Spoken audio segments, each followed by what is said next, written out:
여러분 반갑습니다. 레위기 말씀 묵상 시간입니다. 우리 하나님께서는 사람을 차별하지 않으십니다. 사람을 있는 그대로 받으시고 또 사람이 하나님께 나아오는 것을 하나님께서는 허락하시며 모든 사람에게 동등한 기회를 주십니다. 다만 우리가 하나님을 만날 수 없는 것은 우리가 믿음을 갖지 않을 때입니다. 하나님께서는 은혜를 베푸시는데 그 은혜를 믿음으로 수납하지 않는다면 그 사람은 하나님 앞에 나아갈 수 없습니다. 믿음을 갖는다는 것은 하나님의 말씀의 통치를 받는 것이며 그 말씀의 통치에 따라서 예수 그리스도의 그 피로 우리의 자신을 정결케 하는 모든 전 과정이 바로 믿음의 과정입니다. 이 믿음의 소유자는 하나님을 만날 수 있으며 하나님께 경배할 수 있으며 또 하나님의 임재, 이 성령의 임재를 통하여서 이 땅에서 거룩한 삶을 살아갈 수 있습니다. 여러분, 지금 레위기 13장, 14장은 짜라하트 규례입니다. 이 악성 피부병을 걸린 사람, 이 사람은 짐 밖으로 쫓겨나서 격리 조치됩니다. 왜냐하면 이 짜라하트라고 하는 질병 자체가 매우 강한 전염성을 가지고 있기 때문입니다. 근데 여러분, 이 말씀을 오늘날 코로나로 그렇게 1:1로 문자적으로 적용하면 절대 안 됩니다. 코로나 걸린 사람들, 부정한 사람, 여러분 이것은 성경을 매우 잘못 적용한 것입니다. 사실은 이 짜라트와 같은 이 부정이라고 하는 것은 하나님의 창조 정신을 위배하는 것입니다. 하나님의 창조의 신학, 그 생명의 신학을 위배하는 것입니다. 전에도 계속해서 반복해서 말씀드리지만 이 구약에서 이 어떤 부정이라고 하는 것은 단지 어떤 위생학적인 어떤 더러움, 부정함, 그것을 말하는 것이 아니라 하나님의 창조에서 가장 멀리 떨어져 있는 상태, 바로 그 죽음에 가까이에 있는 것, 그것이 바로 부정한 상태입니다. 가장 깨끗한 상태는 하나님의 창조 정신에 입각해서 생명 가까이에 있는 것입니다. 하나님께서 이 땅을 창조하신 딱 하나의 목적은 그 생명이 풍성케 되어서 그 생명이 안식을 누리는 것입니다. 자기 숨을 쉬는 것, 이것이 하나님의 창조의 목적이고 이것이 정결한 상태이며 이것이 바로 거룩의 상태입니다. 우리 하나님께서는 생명의 근원이시기 때문에 모든 백성이 생명을 누리며 그 거룩하신 하나님과 교제하기를 하나님은 원하십니다. 그렇다면 이 땅에서 우리가 부정하게 산다는 것은 무엇이냐면 그 하나님의 창조신학, 이 생명신학을 떠나서 사람을 함부로 여기고 그 생명을 경시하며 무시하며 한 사람의 인격과 인권을 유린하는 모든 행태들, 그래서 사람이 사람 위에서 왕노릇하면서 노예화시키고 그 사람의 인권을 착취하며 노동력을 착취하면서 압제하는 이 모든 것들, 이 세상의 모든 갑질 문화들, 이런 것들이 사실 부정한 것입니다. 그렇기 때문에 여러분, 이 땅에 존재하는 차별과 혐오와 무시와 정죄와 이 모든 것들은 하나님이 원하지 않는 것입니다. 우리 하나님께서는 모든 사람을 하나님의 거룩의 정신으로 품고 그들을 안으시며 그들을 챙겨주시기 때문입니다. 우리가 하나님께서 챙겨주시는 그 소자들을 함부로 우리가 무시하면서 차별하며 그들을 정죄해서는 안 됩니다. 여러분, 우리가 진짜 하나님 앞에서 정결한 삶을 살아간다는 것은 하나님의 마음을 품고 긍휼의 정신과 사랑의 정신을 가지고 살아가는 것입니다. 사실 이 거룩이라고 하는 것은 구별된 삶입니다. 우리 하나님께서 온전히 이 세상과 구별된 창조주이시죠. 우리가 그 하나님의 거룩을 닮아서 이 땅에서 거룩한 삶을 살아간다는 것은 그 하나님의 말씀의 통치를 받는 것인데 궁극적으로는 사랑을 이루는 것입니다. 여러분, 레위기 19장 18절에 보면은 그 사랑 대헌장이 나옵니다. 사람을 사랑하되 내 이웃을 내 몸과 같이 사랑하라. 거기에 이 거룩의 초점, 이 꽃이 피고 있습니다. 여러분, 지금 우리는 1장에서 16장까지 제사법전, 이 프리스트리 코드를 살피고 있는데 17장에서 27장은 성결법전, 이 홀리니스 코드를 우리가 또 하반기에 묵상할 것입니다. 근데 레위기 전체를 놓고 본다면 하나님께 나아가는 거룩, 세상으로 이제 확장되어 흘러가는 거룩, 여러분 이 모든 것은 하나님 사랑과 이웃 사랑으로 종결이 됩니다. 그러므로 우리가 정말 정결한 삶을 산다는 것은 단지 위생학적으로 좀 깨끗한 삶을 깨끗한 어떤 상태를 가지고 살아간다, 그거 아닙니다. 단지 문자적으로 어떤 코로나에 걸렸냐 안 걸렸냐 이것을 가지고 사람이 부정하냐 부정하지 않냐, 이것은 굉장히 근천한 성경 묵상 적용입니다. 여러분, 그것이 아닙니다. 우리의 삶 속에서 정말 하나님의 창조의 정신을 가지고 생명을 생명답게 존귀히 여기면서 긍휼의 정신과 사랑의 정신으로 품는 그런 마음이 있는가? 아니면 공동체 안에서도 여전히 돈이 왕노릇하고 사람이 왕노릇하고 조직이 왕노릇하고 이 패거리가 형성이 되고 파벌이 형성이 되어서 이 사람이 사람으로 존중받지 못하는 그 모든 것들이 있다면 그것 자체가 부정하고 하나님께서 정말 좋지 않게 보시는 것입니다. 그것으로부터 돌아오는 것이 바로 이 짜라하트에서 회복되는 것입니다. 우리 공동체의 삶 속에서 이 사람의 생명을 해하는 이 모든 부정한 것들은 진 밖으로 쫓아낼 필요가 있습니다. 그것이 우리의 말이 되었든 또 우리의 어떤 행동이 되었든 우리의 문화의 전 의식주에 관한 것이 되었든 삶의 라이프 스타일이 되었든 정치와 교육과 문화가 되었든 여러분 어떤 이 스크린에 어떤 방송 미디어가 되었든 그 모든 것에 배어 있는 이 죽음의 문화가 있다면 우리는 그것을 배척할 필요가 있습니다. 그러면서 우리가 하나님 앞에서 어떻게 하면 이 세상을 성결의 문화, 생명의 문화로 바꿔낼 수 있을까? 이 세상을 어떻게 생명과 평화가 넘치는 거룩한 나라로 바꿔낼 수 있을까? 이 고민을 해야만 합니다. 이것이 바로 짜라하트를 적용하는 가장 중요한 포인트다라고 말할 수 있습니다. 자, 오늘 말씀은 여러분 하나님께서는 사람을 차별하지 않으시는데 돈이 없다고 해서 이 정결 예식을 치르지 못하는 그런 일이 있을 수는 없다는 것입니다. 자, 그래서 오늘 말씀은 이 가난한 자들이 어떻게 하나님 앞에서 이 짜라하트의 질병으로부터 회복이 되어서 정결케 되는지 그것을 보여주고 있습니다. 오늘 말씀 14장 21절에서 32절인데 21절에서 23절과 30절에서 32절이 인클루지브 구조, 다시 말해서 앞뒤가 어떤 틀을 이루고 있습니다. 그것은 무엇이냐면 가난한 자가 가져야 할 어떤 규례입니다. 자, 먼저 21절부터 23절을 읽어드립니다.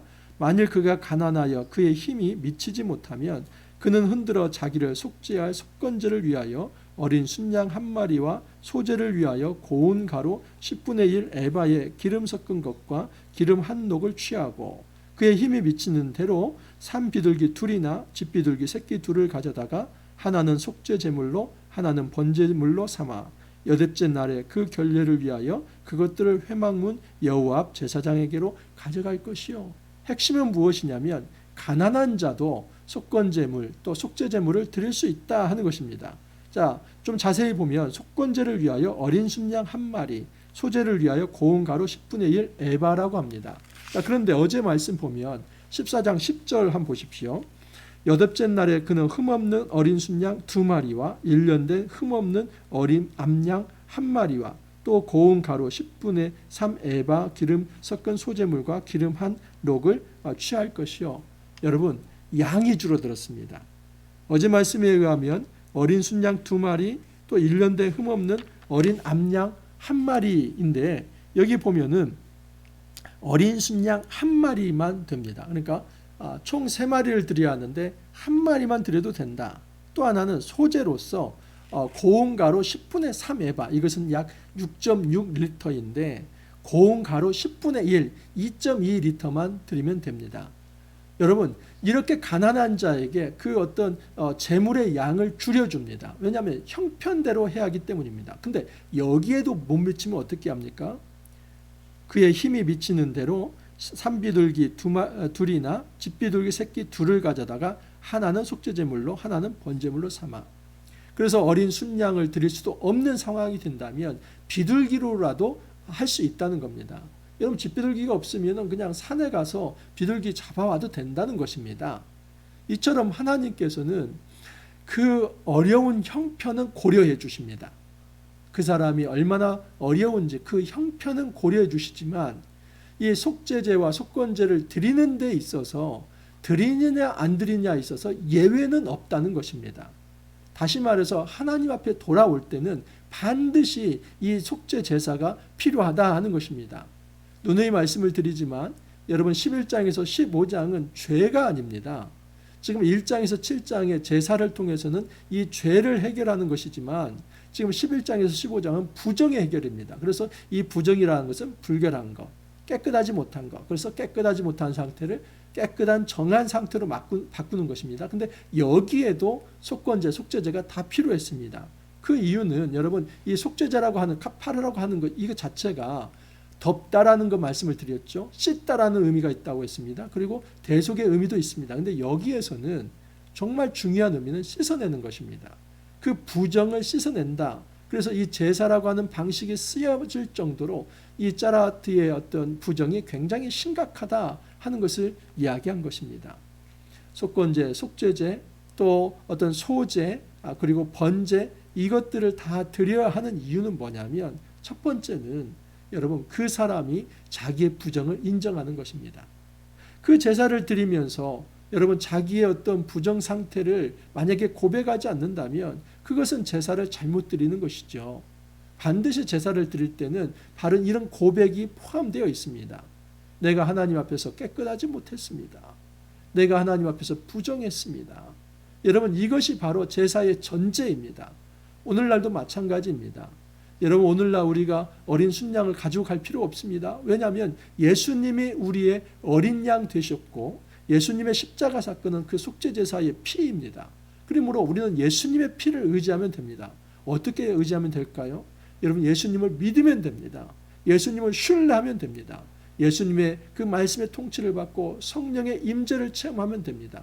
자, 그 사람은 하나님 앞에 나아갈 수 있는데 그때 가져야 할 생각은 여러분 내가 가지고 있는 어떤 형편을 이제 따질 것이 아니라 뭐 내가 형편이 좋고 나쁘고 바쁘고 안 바쁘고 시간이 있고 없고 뭐 나는 지금 아기를 키워야 하고 안 키워야 하고 이런 어떤 것이 우리에게 있어서 정말 하나님 앞에서 내 부정을 고백하고 하나님의 도움을 구하는 이 일에 있어서 어떤 장애 요소가 될 수 없고 핑계거리가 될 수 없다는 사실입니다. 여러분 하나님 앞에 우리가 핑계 되어서는 안 됩니다. 저는 너무 가난해요. 저는 너무 바빠요. 저는 너무 예수 믿기는 아직 젊어요. 즐길 것도 많아요. 또 나이 드신 분들은 이제는 제가 나이 들어서 할 일도 없고 정말 뭐 이 신앙을 가진다는 것이 무슨 의미인지 모르겠어요. 나이가 들면 드는 대로 어리면 어린 대로 부자면 부자대로 가난하면 가난한 자대로 지위가 높으면 높은 대로 낮으면 낮은 대로 일이 많으면 많은 대로 적으면 적은 대로 모든 사람들이 다 자기 핑계거리를 가지고 살아갑니다. 그러면서 한마디씩 합니다. 제가 이런 이유 때문에 요즘은 말씀 묵상을 제대로 못합니다. 여러분 이것이 우리의 부정을 쌓아가는 것입니다. 제발 그런 핑계를 대지 말고 그런 변명을 대지 말고 우리 하나님 앞에 정말 떼어놓는 그 시간만큼 묵상의 시간만큼은 정말 지키기를 바랍니다. 바로 그 시간이 없다면 어떻게 우리가 하나님 앞에서 정결해질 수 있겠습니까? 여러분 날마다 이 정결의 작업이 없는 상태에서 넘어가면 그 부정은 우리 안에서 쌓일 수밖에 없습니다. 그 부정이 쌓일 때 나의 세계관은 바뀌게 됩니다.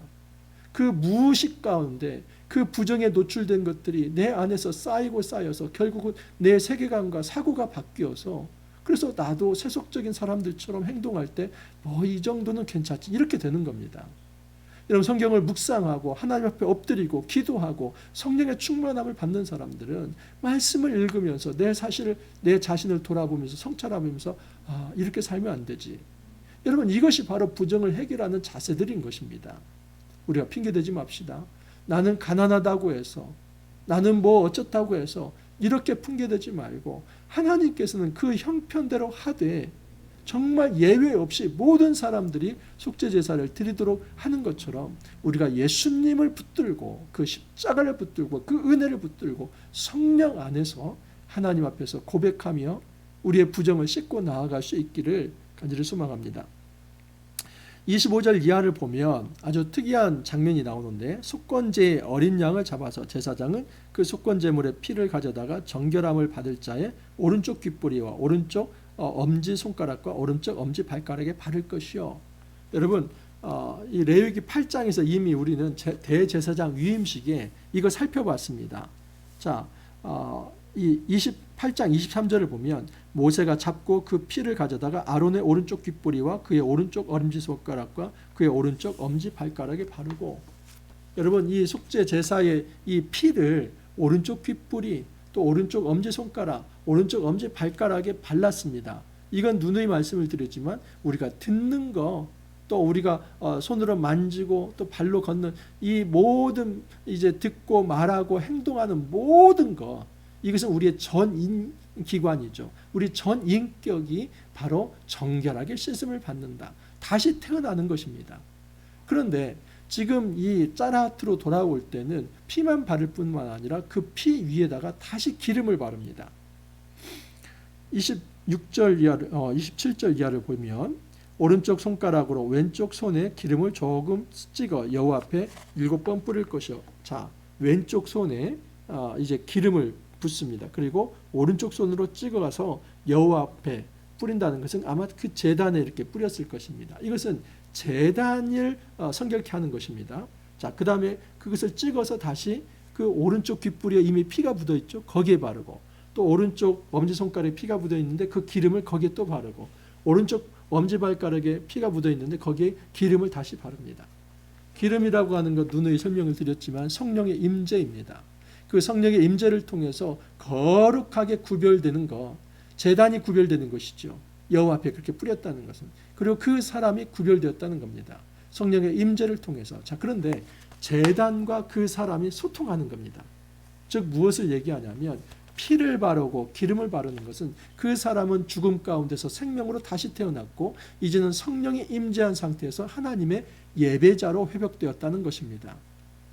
자, 이것이 가난한 자에게도 이제 통한다는 겁니다. 여러분, 돈이 있어야만 신앙생활 한다, 정말 이런 말 절대 해서는 안 됩니다. 그리고 교회는 헌금 많이 하는 사람을 최고로 쳐주는 이런 문화도 이건 금해야만 합니다. 여러분, 여건이 되고 형편이 되는 사람은 많이 할 필요가 있습니다. 그것은 가난한 사람에 비해서 많은 것이지 이 부자에게서는 사실은 많은 것이 아닙니다. 예를 들어서 연봉이 이제 3천만 원인 사람과 연봉이 1억인 사람하고는 차이가 있지 않습니까? 그래서 1억인 사람이 100만 원 내는 것과 3천만 원 받는 사람이 10만 원 내는 것, 이것은 아주 큰 차이가 있어 보이지만은 사실은 뭐 그렇게 각 형편대로 하는 것일 뿐입니다. 그렇기 때문에 여러분, 정말 하나님 앞에서 우리가 형편이 좋든 나쁘든 간에 돈이 있다 없다 이것 때문에 정말 나는 이 신앙생활 할 수 있어요 없어요 그런 말을 해서는 안 됩니다. 형편이 없으면 헌금 못 할 수 있죠. 그래도 우리 마음을 드리면 되지 않습니까? 우리의 시간도 드릴 수 있습니다. 우리 재능도 드릴 수 있습니다. 모든 것이 다 헌물입니다. 우리 하나님 앞에서 중요한 사실 하나는 뭐냐면 사실은 고백입니다. 제가 죄인입니다. 제가 부정한 자입니다. 그것이 바로 속죄 제사의 핵심입니다. 이 죄에 대한, 부정에 대한 고백이 없다면 그것은 아무것도 아니죠. 우리가 예배자로 설 때 이 자기의 부정함에 대한 인정이 있을 때에 그 사람이 정결로 나아가는 첫 발을 떼는 것입니다. 사실 우리가 우리의 힘으로 부정해지는 것이 아니라 예수님의 피로 다시 우리가 우리의 힘으로 정결해지는 것이 아니라 바로 예수 그리스도의 피로 우리가 정결해지는 거 아닙니까? 그렇다면 더 이상 핑계대지 맙시다. 우리가 시간이 있네 없네, 또는 우리가 돈이 있네 없네, 나의 사회적 지위는 높네 낮네, 이런 거 핑계대지 말고 우리가 정말 우리가 가지고 있는 형편 그대로 하나님 앞에서 우리의 자신을 있는 그대로 내어놓으면서 주의 긍휼을 구하면서 정결하게 씻김을 받기를 원합니다. 그리고 우리가 정결함에 씻김을 받았다면 우리는 이제 창조의 정신에 따라서 사랑을 추구해야만 합니다. 그것이 바로 정결한 삶을 살아가는 거룩한 방식입니다. 여러분, 오늘 하루도 주 안에서 이 귀한 삶 함께 살아갈 수 있기를 바랍니다. 이렇게 기도합니다. 주님 감사합니다. 저희들에게 귀한 메시지를 주셔서 정결한 삶을 살아갈 수 있는 그런 길들을 저희들 배울 수 있게 하여 주시니 감사합니다. 주님, 우리의 삶 속에서 오직 예수 그리스도의 피를 의지하면서 어떤 핑계도 대지 말고 변명도 대지 말고 정말 하나님께서 기회 주시는 대로 믿음을 가지고 그 피를 의지하고 은혜를 의지하면서 정결하게 씻김 받고 거룩하신 하나님 앞에 설 수 있게 하여 주옵소서. 또한 우리가 정결하게 씻음을 받아서 이제는 더 이상 부정한 상태에 머무르지 아니하고 생명을 추구하고 평화를 추구하고 자유와 또 진정한 정의를 추구하는 이 귀한 거룩한 삶 살아갈 수 있게 하여 주옵소서. 주님 감사하고 예수님 이름으로 기도하옵나이다. 아멘. 여러분, 레위기 말씀 정말 심오하고 깊죠. 이 말씀 포기하지 마시고 끝까지 함께 할 수 있기를 바랍니다. 오늘 하루도 여러분 화이팅 하시고 또 내일 찾아뵙도록 하겠습니다.